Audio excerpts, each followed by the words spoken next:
एकादशी के दिन शंकर भगवान को चावल का दाना चढ़ाना चाहिए कि नहीं चाहिए। तो दोस्तों, गुरुदेव की कथा के दौरान किसी ने पूछा कि चावल का दाना एकादशी पर भगवान शंकर को चढ़ा सकते हैं या नहीं। तो गुरुदेव ने कहा कि सबसे पहले तो आप चावल का दाना शंकर जी को चढ़ाते क्यों हैं, पहले तो यह समझ ले। बेलपत्र का महत्व तो आपको बार बार बताया जाता है कि बेलपत्र शिव जी को क्यों चढ़ाई जाती है। कहीं रोग के लिए, कहीं बीमारी के लिए, कहीं किस कार्य के लिए, कहीं कोई कार्य के लिए, कहीं कोई कार्य के लिए। लेकिन चावल का दाना अगर हम शंकर भगवान को चढ़ा रहे तो क्यों चढ़ा रहे, उसका कारण क्या है। चावल का दाना शिवजी को चढ़ाने का केवल एक कारण रहता है कि चावल को अक्षत कहते हैं। अक्षत का मतलब होता है जिसका कभी क्षय न हो। गुरुदेव इस पर कहते हैं, जब हम भगवान शंकर को चावल का दाना चढ़ाते, जैसे बहुत ध्यान दीजिएगा, बहुत समझने वाली बात है। दोस्तों, कभी आपने इस बात पर ध्यान दिया कि आखिर चावल का दाना हमारे मस्तक पर तिलक करने के बाद पंडित जी क्यों लगाते हैं? क्योंकि भगवान जैसा समय आज चल रहा है, आप पूजन कर रहे हो, पाठ कर रहे हो, दान कर रहे हो, पुण्य कर रहे हो, सत्कर्म कर रहे हो, भजन कर रहे हो, यानी कि अभी तक आप जो भी कार्य कर रहे हो उसे मेरे महादेव, मेरे नारायण, मेरे सत्यनारायण भगवान, मेरे राम जी, मेरे विष्णु जी, मेरी भागवत मैया, मेरी रामायण मैया, ब्राह्मण मस्तक पर तिलक लगाने के बाद चावल इसलिए लगाता है कि जैसा समय आज चल रहा है, भगवान तुम्हारा ऐसा ही समय हमेशा बनाए रखे और तुम ऐसे ही चार चांद लगाते रहो, दान करते रहो, खूब तरक्की करो। इसीलिए मस्तक पर चावल का दाना लगाया जाता है। आगे गुरुदेव कहते हैं कि यदि किसी व्यक्ति की मृत्यु हो जाती है तो मृत्यु के बाद जब तक पगड़ी नहीं होती तब तक माथे पर तिलक और चावल का दाना नहीं लगाया जाता है। गुरुदेव आगे कहते हैं, आप किसी पंडित जी से पूछो या ब्राह्मण देवता से पूछो। ब्राह्मण देवता की किसी व्यक्ति की मृत्यु हो गई और हमारा तो नियम है कि हम सिर पर तिलक लगाते हैं, चावल लगाते हैं, या पंडित जी से हम तिलक लगवाते हैं, मंदिर जाते हैं और मंदिर में जाकर तिलक लगवाकर हम चावल का दाना लगवाते हैं। लेकिन इन दिनों में आखिर हम तिलक या चावल क्यों नहीं लगाते? उसका कारण क्या है? आखिर किसी की मृत्यु के बाद 10 दिन तक, 12 दिन तक मस्तक पर तिलक क्यों नहीं लगाया जाता? 10 से 12 दिन तक माथे पर तिलक या चावल क्यों नहीं लगाया जाता?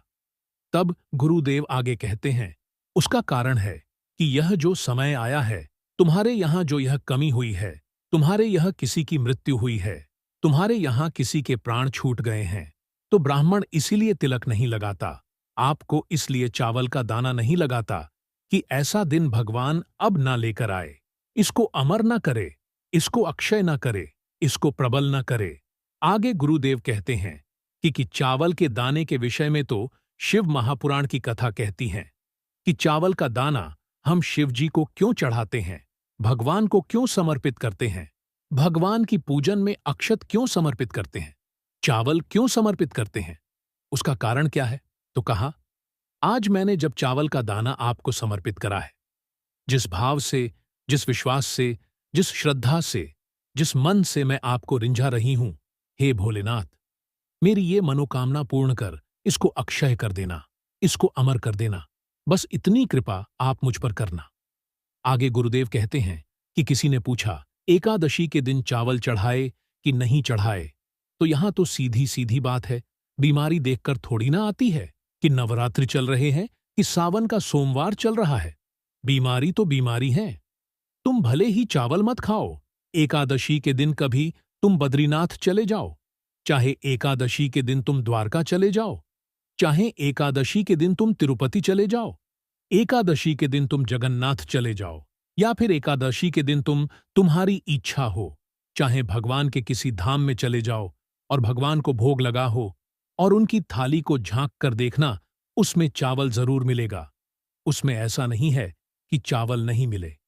बद्री नारायण में भगवान को चावल का भोग लगा हुआ मिलेगा, द्वारका में चावल का भोग लगा हुआ मिलेगा, और जगन्नाथ में चावल का भोग लगा मिलेगा, साथ में तिरुपति में मिलेगा, आगे द्वारकाधीश में मिलेगा, हमारे नाथ दवारा में मिलेगा, साथ ही साथ सावरिया सेठ में मिलेगा।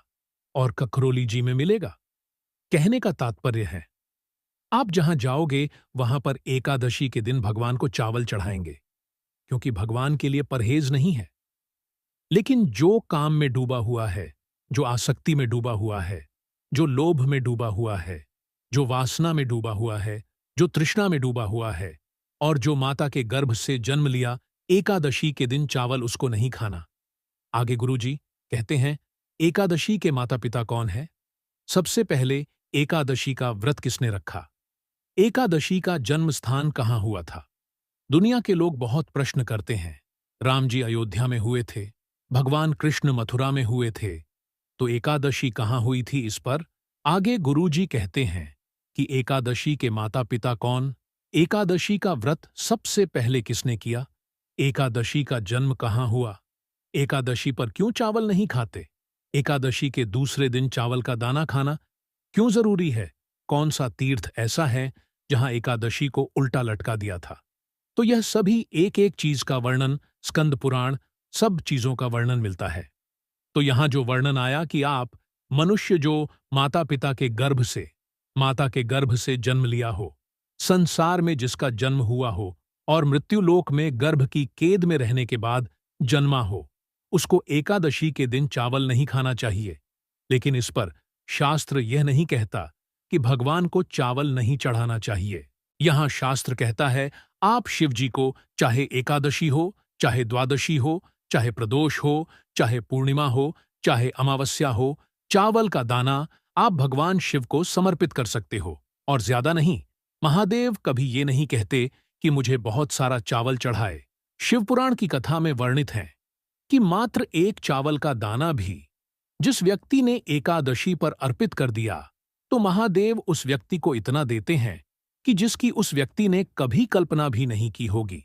तो जिन भी व्यक्तियों का प्रश्न रहता है कि एकादशी पर चावल चढ़ा सकते हैं या नहीं, तो गुरु जी के माध्यम से आपने सुना है कि आप एकादशी पर बिना संकोच किए हुए चावल चढ़ा सकते हो।